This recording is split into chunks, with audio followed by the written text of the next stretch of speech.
स्वागत है आपका हमारे यूट्यूब चैनल फास्ट इंडिया में। आइए हम बात करते हैं ताम्र पाषाण सभ्यता के विषय में। इससे पहले हमने बात किया था पाषाण सभ्यता के विषय में। अब हम बात करेंगे ताम्र पाषाण सभ्यता के विषय में। ताम्र पाषाण संस्कृति का अर्थ है तांबे और पत्थर के औजारों का प्रयोग करने वाला लोगों की संस्कृति। एक ओर जिस समय हड़प्पा संस्कृति का पतन हो रहा था, वहीं दूसरी ओर भारत के विभिन्न भागों में ताम्र पाषाण संस्कृति का उदय हो रहा था।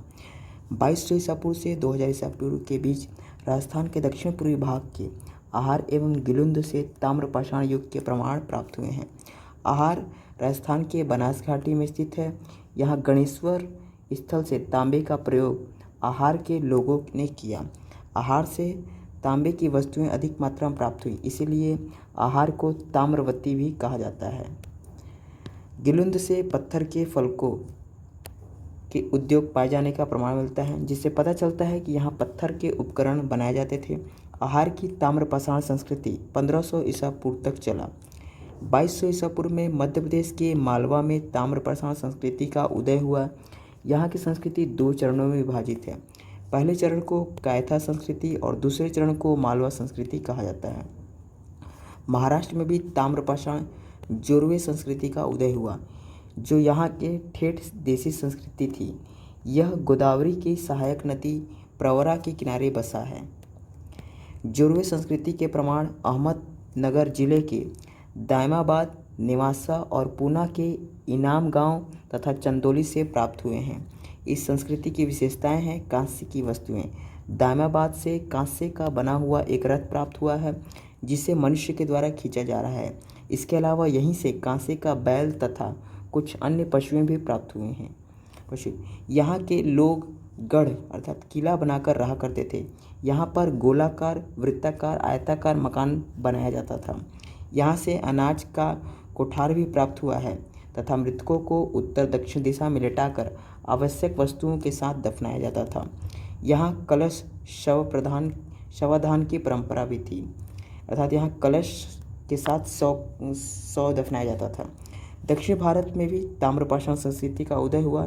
यहाँ 2300 से 900 ईस्वी तक संस्कृति चली। ब्रह्मगिरी, संगनकल्लू, पिकली हल से ताम्र पाषाण संस्कृति के प्रमाण मिले हैं। पूर्वोत्तर भारत के चिरांद, पटना के आसपास वीरभानपुर, पश्चिम बंगाल से ताम्र पाषाण संस्कृति के प्रमाण मिले हैं।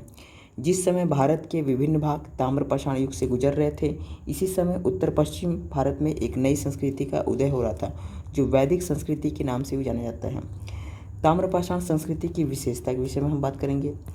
ताम्र पाषाण युग में लोग गेहूँ, चावल, रागी, बाजरा, दलहन उगाते थे। लोग पशु पालन कार्य करते थे, किंतु घोड़े से परिचित नहीं थे। यहाँ के लोग लाल या काला मृदभांड बनाते थे। हालांकि ताम्र पाषाण कालीन स्थलों में आपसी संस्कृति का समन्वय नहीं था। मालवा से चरखा और तकली प्राप्त हुआ है। महाराष्ट्र से कपास, सन और सेमल के धागे प्राप्त हुए हैं, जिससे स्पष्ट होता है कि बुनाई एक महत्वपूर्ण शिल्प था। यहाँ के लोग मुख्य रूप से तांबे और पत्थर के औजार बनाते थे। दायमाबाद से ईमान गांव में जोरवे संस्कृति लगभग 700 ईसा पूर्व तक जीवित रही। सामान्य लोग वृत्ताकार झोपड़ी में रहा करते थे और विशिष्ट वर्ग आयताकार झोपड़ी में रहते थे। इनाम गांव से अनाज का एक कोठार भी प्राप्त हुआ है। यहाँ के लोग मातृदेवी की पूजा किया करते थे। इनाम गांव से मातृदेवी की एक प्रतिमा प्राप्त हुई है। वैदिक काल के लोग चित्रित धुंसर मृदभांड का प्रयोग करते थे। महाराष्ट्र के लोग मृतकों को उत्तर दक्षिण दिशा में लेटाकर गाड़ देते थे। इसके अलावा कलश शवदान का भी प्रचलन था। दक्षिण भारत में मृतकों को पूर्व पश्चिम दिशा में लिटाकर गाड़ दिया जाता था। पश्चिमी भारत में जहाँ पूर्ण शवदान का प्रचलन था, वहीं पूर्वी भारत में आंशिक शवदान का प्रचलन था।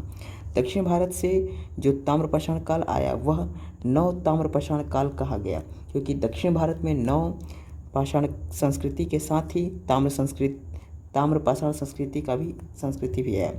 दक्षिण भारत में बड़े बड़े गांव इसी संस्कृति में बने, जिससे आगे चलकर यह महापाषाण संस्कृति में बदल गई। 1000 ईसा पूर्व के आसपास दक्षिण भारत में महापाषाण संस्कृति का उदय हुआ। इस संस्कृति के लोग मृतकों के कब्रों के पास बड़े बड़े पत्थर लगा दिया करते थे। इसी समय महापाषाण काल के लोग लोहे से परिचित हुए। हड़प्पा सभ्यता कहाँ से सभ्यता थी? यहाँ के लोग धूसर एवं गैरिक मृदभांड का प्रयोग करते थे। ताम्रपाषाण संस्कृति के लोग काले और लाल रंग के मृदभांड का प्रयोग करते थे। अर्थात हड़प्पा के लोग किसका कैसे मृदभांड का प्रयोग करते थे? तो ये धूसर और गैरिक मृदभांड तथा ताम्रपाषाण संस्कृति के लोग काले और लाल रंग के मृदभांड का प्रयोग करते थे। वैदिक काल के पश्चात काला पॉलिशदार मृदभांड का प्रयोग किया जाता था।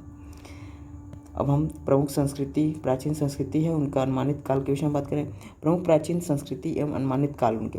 गणेशोत्सव संस्कृति ये कब थी, कब से कब तक है? तो ये 2800 से 2200 ईसा पूर्व ये राजस्थान में पाई जाती थी। आहार संस्कृति जो 2100 से 1500 ईसा पूर्व ये कुलुंद राजस्थान में भी पाई जाती थी। कैथा संस्कृति जो 2000 से 1800 ईसा पूर्व मध्य प्रदेश में पाई जाती थी। मालवा संस्कृति 1700 से 1200 ईस्वी ये भी मध्य प्रदेश। जोरवे संस्कृति 1400 से 700 जो महाराष्ट्र में पाई जाती है, बहुत ही इंपॉर्टेंट है जोरवे संस्कृति। इसका कालक्रम है 1400 से 700 ईसा पूर्व महाराष्ट्र। धन्यवाद फ्रेंड, मिलते हैं नेक्स्ट वीडियो में, तब तक के लिए जय हिंद।